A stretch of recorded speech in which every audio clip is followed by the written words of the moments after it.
Saya ceramah di Malaysia, dibawa jamaah ke mall. Ustaz Samad, esok kita tak ada tazkirah, tak ada tausiah. Kita nak pusing-pusing. Pusing-pusing maksudnya mutar-mutar. Pergilah kami ke mall. Sampai di lantai atas saya lihat anak-anak muda nyuapin orang tua. Ada restoran mahal, mewah. Itu kabarnya kalau mampir di restoran itu, makan, itu banyak yang nangis melihat harganya.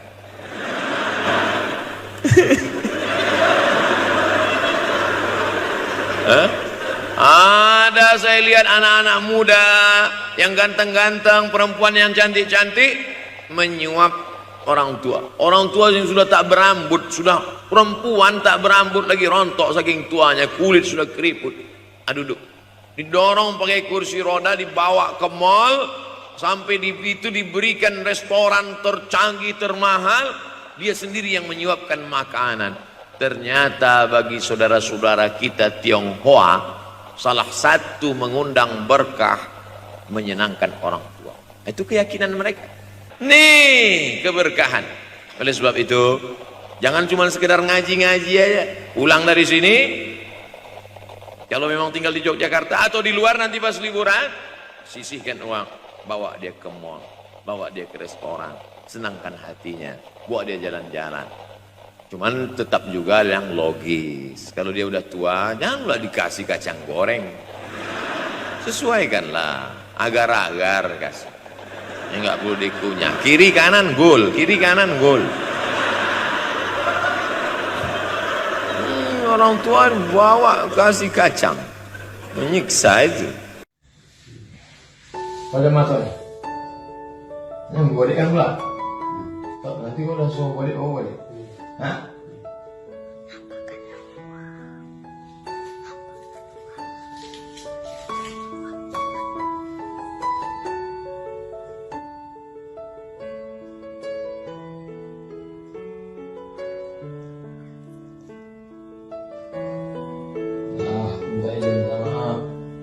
Besok aku ke rumah masih masalah doakan aku ya.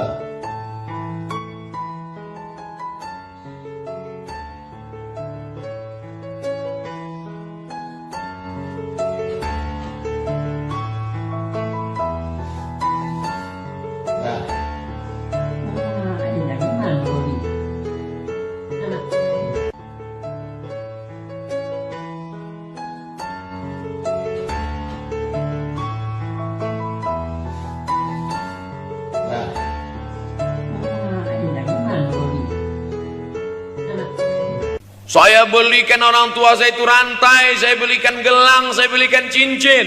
Bulan depan saya datang, sudah nggak ada lagi. Mana gelangnya, Mak? Nggak ada. Mana rantainya, Mak? Nggak ada. Mana cincinnya? Nggak ada. Kemana? Itu kan emas mahal. Sudah saya jual. Untuk apa? Untuk bersedekah ke fakir miskin. Rupanya gelangnya, rantainya itu habis dia berikan sedekah fakir miskin. Tobatkah si bapak untuk berbakti? Tidak. Bulan depan dia belikan lagi. Sampai akhirnya diberikan Allah balasan melimpah ruah. Ternyata ini rahasia dari keberhasilan hidup. Karena menyenangkan hati orang tua. Saya tak sebut nama, saya tak sebut lokasi. Tapi yang mau berkunjung, nanti saya kasih lokasi tepatnya. Saya kasihkan nanti alamat dari Google. Saya kasih. Supaya melihat secara nyata, kalaulah rezeki itu hanya diberikan kepada orang yang bersungguh-sungguh, pergi pagi pulang petang, peras keringat, banting tulang, maka tentu yang kaya itu adalah sapi yang membajak dari pagi sampai sore. Kalaulah kekayaan keberhasilan itu diberikan yang paling pandai memanjat, maka tentu yang kaya itu monyet. Tapi Allah berikan kepada siapa? Yang dia ridhai. Dan penyebab ridha Allah itu adalah karena orang tua yang senang hatinya. Yang sempat durhaka, tidak sempat minta maaf, meninggal dunia dia sudah, apa boleh buat? Kau sudah booking seat di neraka. Yang sudah sempat durhaka, tidak sempat minta maaf, meninggal dunia gara-gara dia pecandu narkoba, pemabuk, pezina, mati orang tua dalam keadaan susah. Berapa kali saya ketemu ibu-ibu selesai pengajian, pergi saya ke tempat parkir, ibu tua 70 tahun menangis. Ibu nangis kenapa bu? Anak saya Pak Ustadz. Kenapa dia? Disuruhnya saya jual tanah. Mama jual tanah. Untuk apa mama megang tanah? Udah tua aja pun jual. Mestinya anak itu yang menyenangkan hatinya di hari tuanya, bukan malah menyuruh jual tanahnya. Jual tanah supaya dia bisa bangun rumah, jual tanah supaya dia bisa menyekolahkan anak-anaknya. Na'udzubillah. Sudahlah tidak membahagiakan, malah menyusahkan. Ustaz, anak saya nyuruh saya jual tanah saya supaya dia senang, supaya dia dapat duit. Gimana nih Pak Ustaz? Mungkin si ibu berharap saya menjawab, ibu sabar aja ya bu, sabar ya. Ibu salah tanya bu. Kalau mau sabar cari ustadz lain, ada spesialis sabar, bukan saya. Begitu dia kasih tahu, anak saya maksa saya jual tanah saya, Pak Ustadz gimana? Mana alamat rumah anaknya? Mana? Saya mau datang. Mana? Anak durhaka, neraka jahanam tempat kau.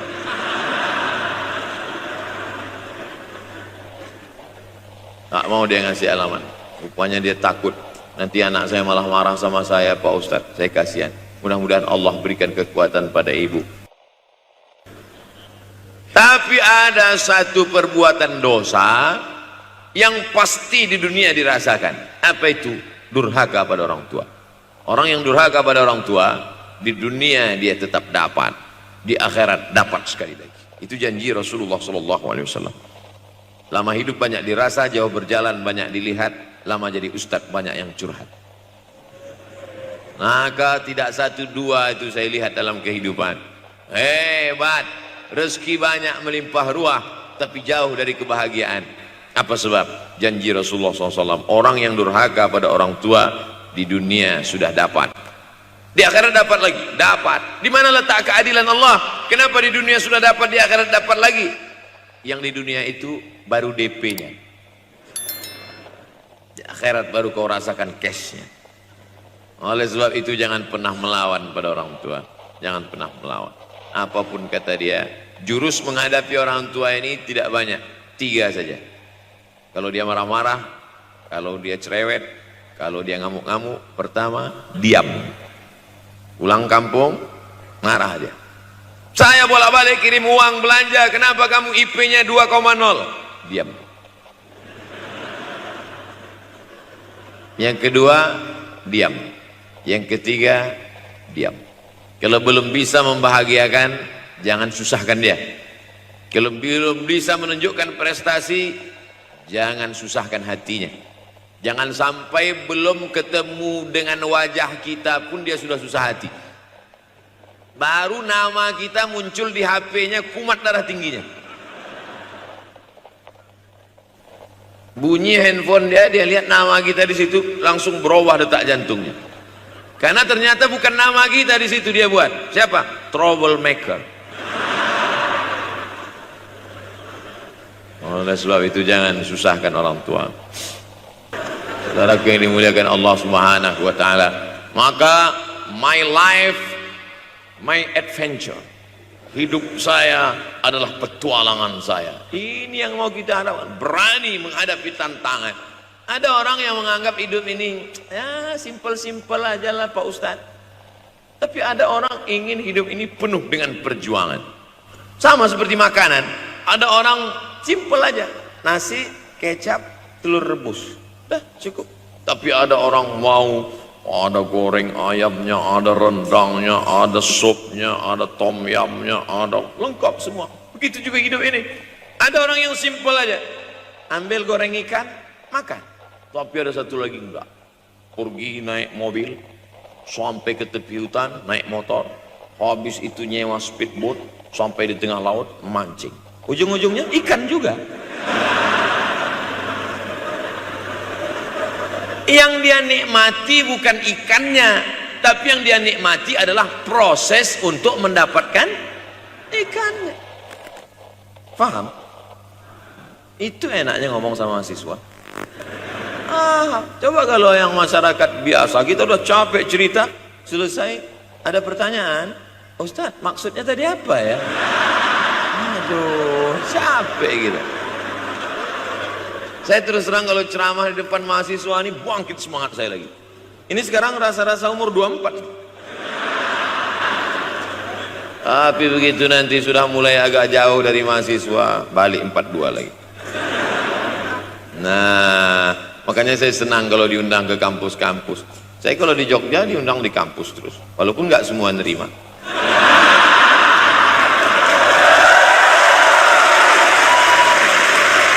Kadang-kadang kita merasa doa kita yang dikabulkan Allah. Kadang-kadang kita merasa sok hebat. Setelah dia meninggal dunia, barulah kita sadar rupanya selama ini kita hanya menumpang doa. Numpang.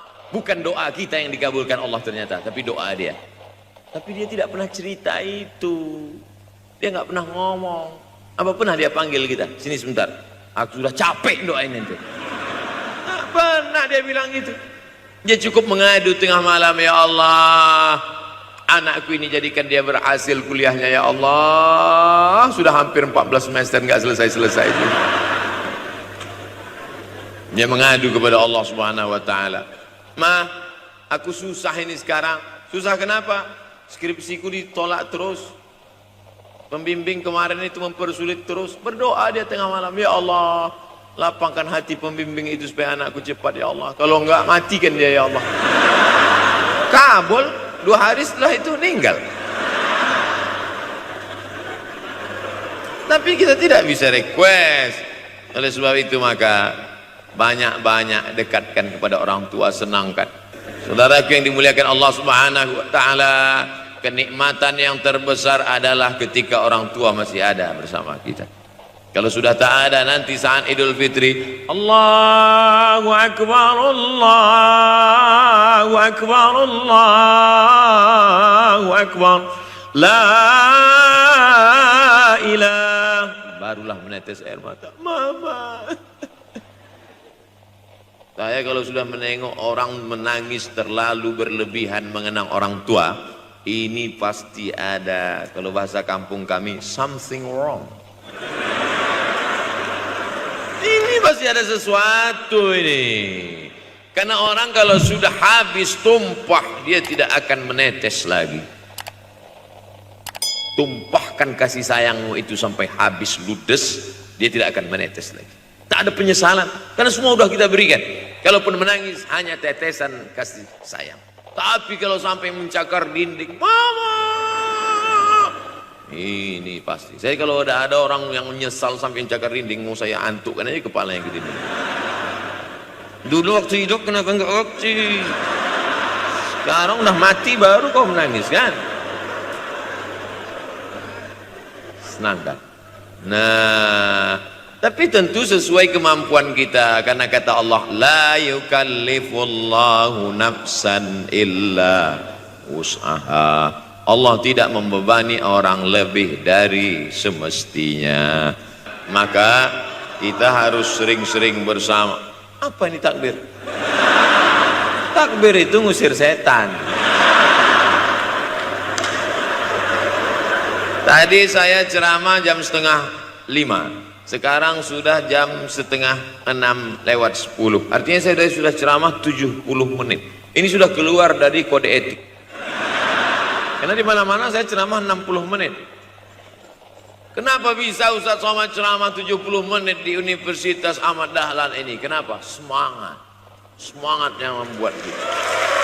Semangat. Padahal berdiri lagi. Tahan, belum sarapan lagi. Tahan. Artinya apa? Yang membuat kita kuat itu bukan materi, bukan makanan, tapi semangat. Maka jangan sempat kehilangan semangat. Bangkitkan semangat. Semangat terus. Semangatnya apa? Semangat ingin membahagiakan orang tua. Kalau lupa, tulis. Biasanya mahasiswa ini kan suka lupa. Tulis di dinding kamar. Semangat bahagiakan calon mertua.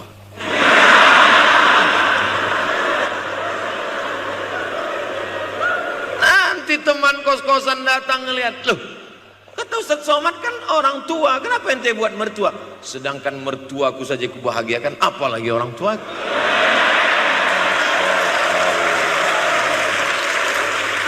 Begitu hebatnya. Cuman kadangnya kita hanya mendapat ini hanya di sinetron-sinetron saja. Real nyatanya di mana? Datanglah ke Universitas Ahmad Dahlan. Jadi hidup ini harus ada target yang mau dicapai. Banyak orang targetnya nggak benar. Saya ingin menjadi orang yang punya kepribadian, Pak Ustadz. Rumah pribadi, mobil pribadi. Target bahagiakan orang tua. Gaji pertama kalau kerja nanti umroh. Oh, gitu. Ma, doakan. Nanti kalau aku kerja insya Allah gaji pertama nanti memberangkatkan umroh. Syukur-syukur nggak usah diomongkan dulu, kasih surprise. Senang. Mama, ayah, ini gaji pertama. Dia buka tengok 700.000.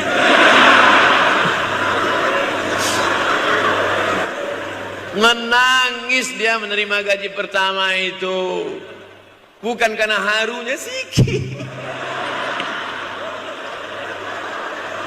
Gitu dia buka amplop, oh kok setitik dong. Haru dia. Kenapa setiap mendapat hadiah dari anak, orang tua selalu meneteskan air mata? Karena kita tidak pernah besar dalam pandangan matanya. Kita, sehebat apapun, kita tidak pernah besar di matanya. Di pandangan ibu ayah kita, kita adalah anak kecil yang tapak kakinya 2 jari, panjangnya sejengkal. Maka jangan pernah ceramahi orang tua. Jangan mentang-mentang sudah mahasiswa pulang. Ayah, sini, mama, sini. Duduk. Assalamualaikum. Nggak bisa. Karena kita tidak pernah besar di mata orang tua. Kita tetap kecil. Walaupun kamu sudah menikah, sudah punya istri, sudah punya anak, kau tetaplah anak-anak dalam pandangan dia. Oleh sebab itu jangan sok besar, jangan sok hebat. Kalau ada pesan yang ingin mau disampaikan, jangan melalui mulut kita, dipinjam mulut orang lain. Tokoh masyarakat, alim ulama, dia ngajinya di mana? Ada yang mau kita perbaiki, jilbabnya mungkin kurang panjang, mungkin ada kebiasaan dia yang kurang baik. Sementara kita udah ngaji, sudah belajar di Universitas Ahmad Dahlan, sudah terpelajar, membuat dia mau menjadi orang baik. Tidak mesti dari mulut kita, pinjam mulut orang lain. Assalamualaikum Pak Kades, pinjam mulut Pak Kades sebentar boleh? Pak Kades, ayah saya kan orangnya baik sama Pak Kades. Iya, nanti kalau saya ngomong dia nggak dengar. Jadi saya mau tolong Pak Kades. Pak Kades, ayah saya sampai sekarang belum sholat Pak Kades. Jadi tolong Pak Kades nasihati dia. Kata Pak Kades, saya juga nggak sholat. Hancur dunia persilatan. Oleh sebab itu senangkan. Ini banyak anak-anak yang udah ngaji, yang sudah aktivis masjid, merasa ingin orang tuanya baik, dia sendiri menceramahi, nggak ketemu, nggak connect dia. Ayah sini, orang yang tidak sholat neraka jahanam tempatnya. Sakit hatinya, meleleh air matanya. Sekali kau buat air matanya menetes, maka kau akan berenang dalam kesengsaraan. Jangan pernah buat dia menangis. Kalau dia nangis haru Pak Ustadz, nggak apa. Cuman kita kan sulit membedakan mana air mata haru, mana air mata sedih. Kamu kenapa belum juga nikah? Modalnya besar Pak Ustadz. Terus gimana? Nunggu yang gratisan aja lah. Kan begitu, usaha, tawakal, doa. Nah, bagi yang masih lajang, yang mau nikah, itu kalau bisa doanya jangan sir, agak jahar dikit. Ya Allah, umur udah 40. Dengar sama sebelah, loh belum mas katanya, belum. Bodoh.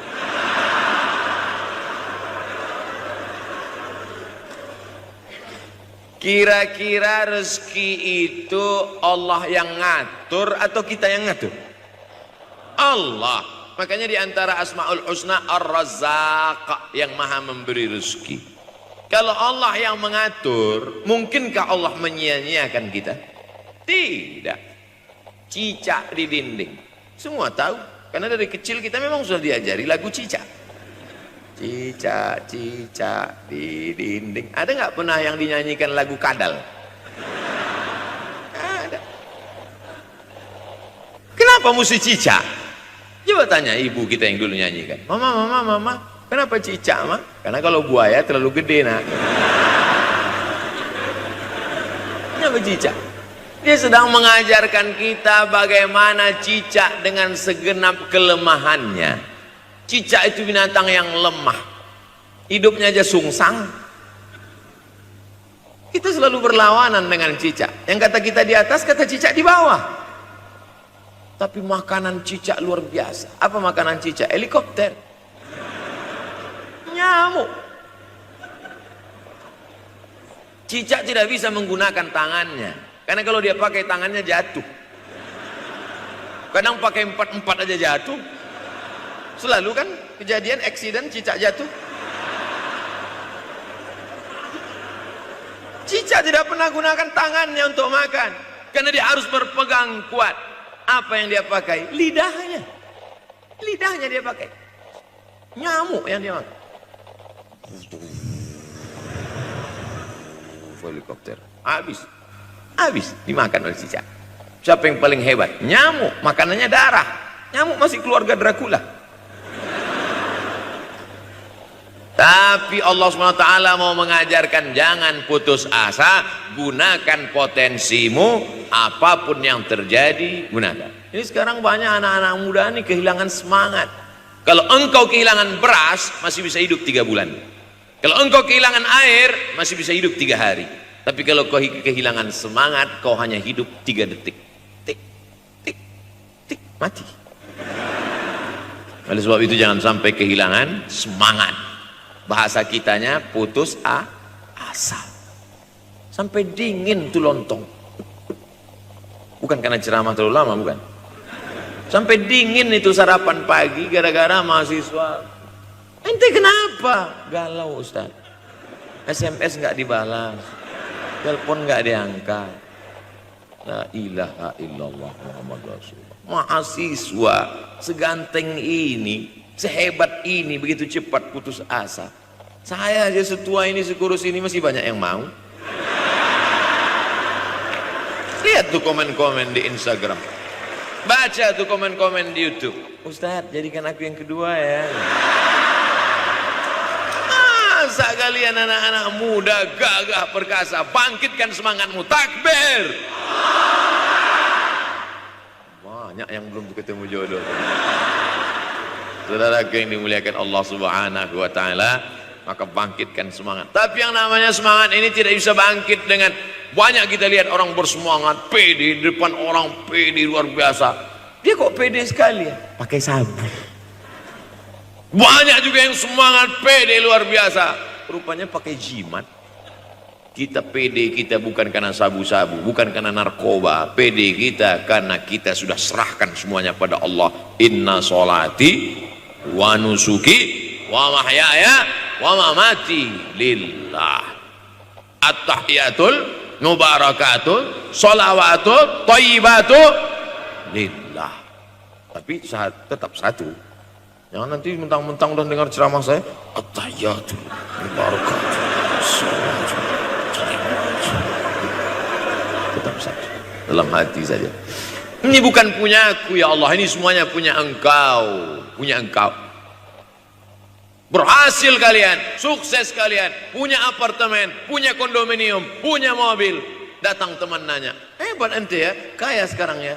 La haula wala quwata illa billah. Tapi ngomongnya setelah berhasil. La haula wala quwata itu setelah berhasil atau sebelum? Setelah semua dipuji orang, hebat ente sekarang ya. La haula wala quwata. Bukan punya saya, punya Allah. Tapi sekarang banyak orang salah. Ente kok nggak kerja? La haula.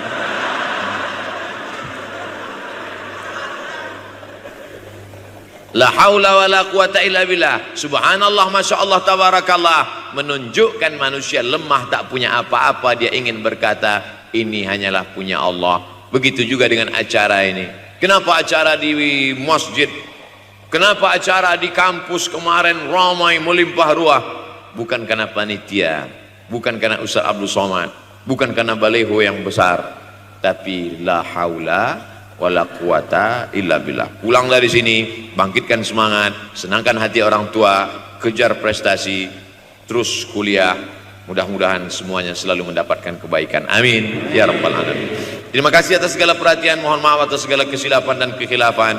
Abdul Somad, hamba Allah yang fakir, mohon maaf. Berpisah kita di tempat ini, tapi kita tak pernah putus dalam persahabatan, karena kita selalu bersama, jauh di tempat, dekat di doa. Terima kasih. Wassalamualaikum warahmatullahi wabarakatuh.